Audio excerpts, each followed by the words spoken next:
harus diperjuangkan. Memperjuangkannya dengan cara menciptakan kondisi belajar yang baik, mengatur waktu belajar dengan tepat, serta menyelesaikan segala tugas-tugas dan pekerjaan dengan cepat. Kita belajar tentang apa ya?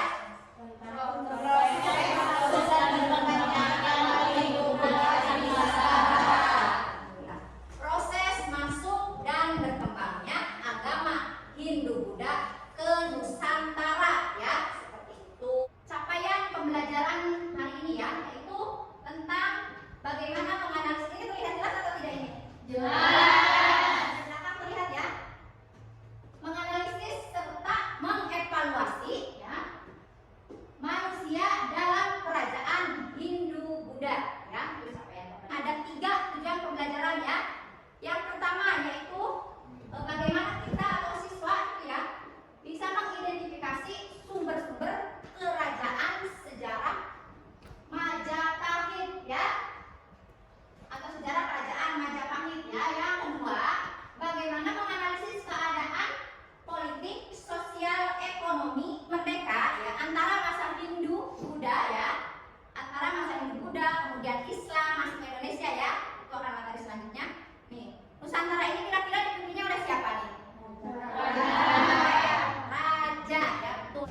Sumpah Palapa yang dicetuskan Gajah Mada sangat terkenal dan berisi tekadnya untuk menyatukan seluruh Nusantara di bawah Majapahit. Majapahit sendiri merupakan kerajaan bercorak Hindu-Buddha terakhir di Nusantara sebelum digantikan bercorak Islam. Majapahit berdiri selama 234 tahun mulai dari tahun 1293 sampai 1527 dengan pusat pemerintahan di Mojokerto, Jawa Timur.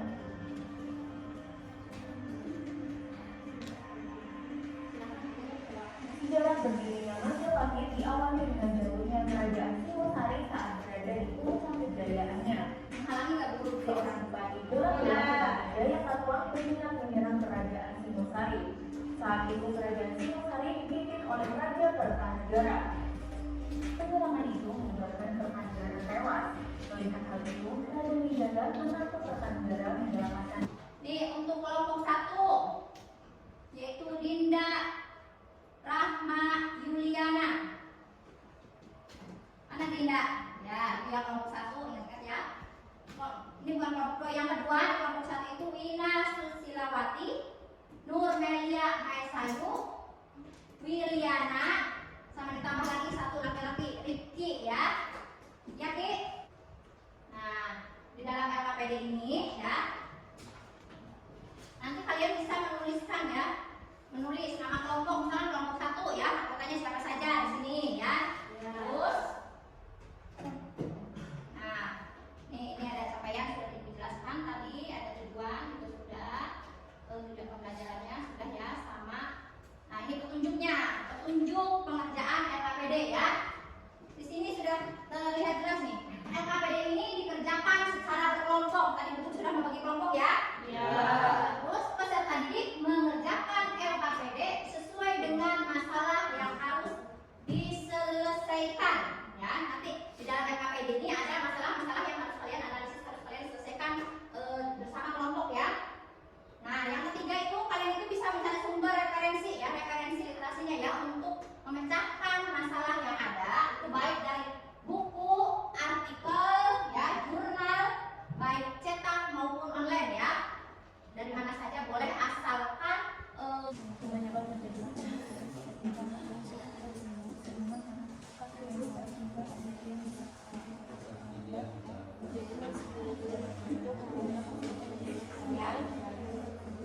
pengerjaan LKPD-nya itu sampai jam 9 ya.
dua harus lewat aja. Ya kalian mungkin nanti dalam sekitar 3 minggu mungkin juga dulu nanti dalam selanjutnya sampai tidak kebingungan ya.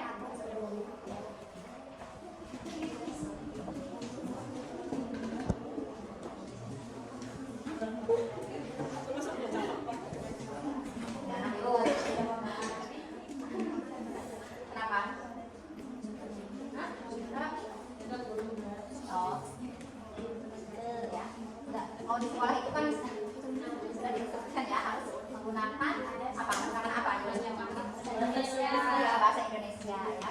Bolehlah kamu daerah sedikit tapi jangan ya. Daerah Sunda ya yang sekarang. Dan sekarang kalian analisis. Kenapa sih kita bahasa Sunda seperti itu ya?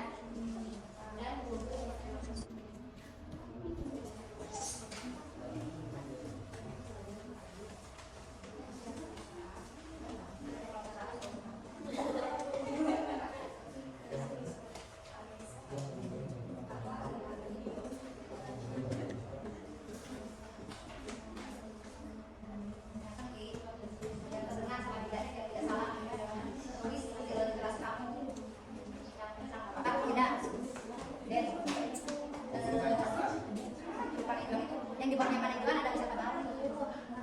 Ya, alam segar. Belum pernah ke sana ya?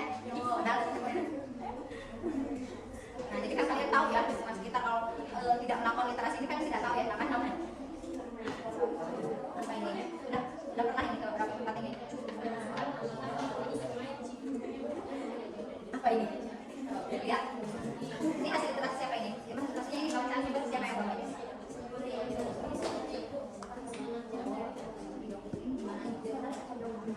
Oh yang belum itu di atas ya? Oh ya bisa dong. Ya yang naik ke atas itu kan? Assalamualaikum warahmatullahi wabarakatuh. Waalaikumsalam warahmatullahi wabarakatuh. Perkenalkan, nama saya Rifki Hidayat. Di sini saya sebagai moderator. Saya akan memperkenalkan anggota kelompok saya yang lain. Ada Dinda, Wina, Willy, dan Milea. Siapa? Siapa ini? Melia. Oh Melia, tadi Milea. Kalau Milea itu pasangannya biasanya sama siapa? Dilan-dilannya siapa? Lanjut. Untuk selanjutnya, presentasi yang pertama mengenai masalah yang nomor 1 dipresentasikan oleh Dinda. Silakan Dinda. Perkenalkan, nama saya Dinda. Di sini saya akan memaparkan tentang masalah yang pertama, yaitu menganalisis penyebab terjadinya perang debat antara Kerajaan Sunda dengan Kerajaan Mataram. Yang masih kontroversi sampai saat ini mengenai larangan pernikahan antara orang Sunda dan orang Jawa. Apakah ini ada kaitannya dengan dampak perang debat atau hanya sekedar mitos? Menurut kelompok kami, ini hanya mitos belaka karena sampai saat ini banyak dari orang Sunda yang menikahi dengan orang Jawa. Demikian presentasi dari kelompok kami. Barangkali ada pertanyaan atau sanggahan dari teman kelompok lain, dipersilakan. Cang ya, barangkali ada pertanyaan dari kelompok lain, ada yang bertanya atau tidak? Ada. Siapa? Oh ada 2. Yuni dulu ya. Ya, Yuni dulu. Silakan Yun, bertanya Yun. Setuju tidak jika Sunda di Salem itu berbeda dengan Sunda yang ada di Jawa Barat?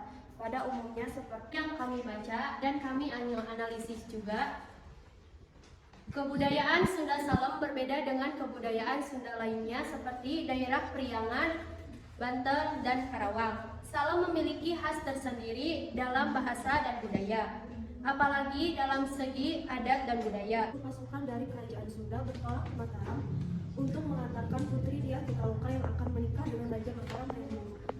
Namun Pati Gajah Mada memanfaatkan kesempatan ini untuk memaksa Kerajaan Sunda takluk terhadap Mataram dengan mengatakan putri Diah Pitaloka hanya putih.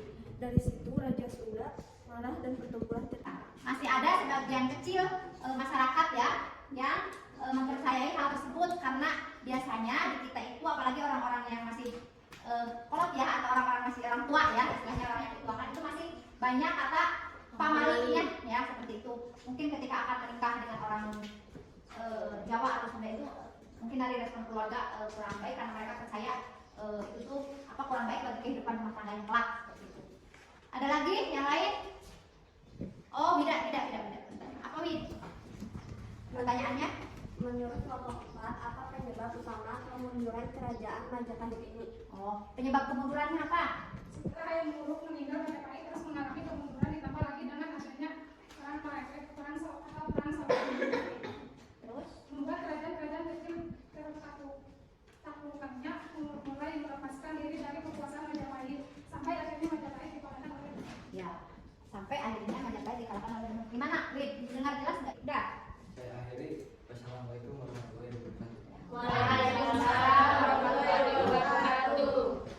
Berikan tepuk tangan dulu untuk kelompok 4. Karena orang terdahulunya itu menggunakan bahasa Sunda ya, sehingga sampai sekarang pun Kecamatan Salem itu di wilayah Brebes Selatan ya, kita itu menggunakan bahasa Sunda seperti itu ya. Lalu apa namanya? Kalau seperti itu berarti jawabannya yaitu terkait ya, ada kaitannya antara dampak perang debat dengan bahasa yang kita gunakan sehari-hari ini ya. Itu dikuatkan juga oleh beberapa artikel dan jurnal ya. Dikumpulkan dulu LKPD-nya. Setelah dikumpulkan LKPD-nya,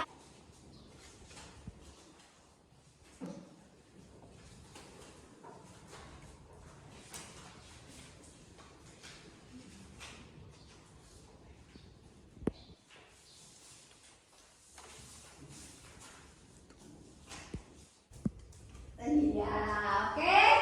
Kembali lagi ya, semangat terus. Nah, itulah tadi pemaparan kita teori tentang pembelajaran kita hari ini ya. Pembelajaran kita hari ini yaitu kita tadi sudah melakukan persepsi ya. Dengan kita hari ini belajar tentang kerajaan Majapahit ya. Nah, karena kita sudah melakukan pembelajaran tentang proses masuk dan berkembangnya agama Hindu Buddha, terus kita mau belajar juga tentang kerajaannya. Nah, minggu depan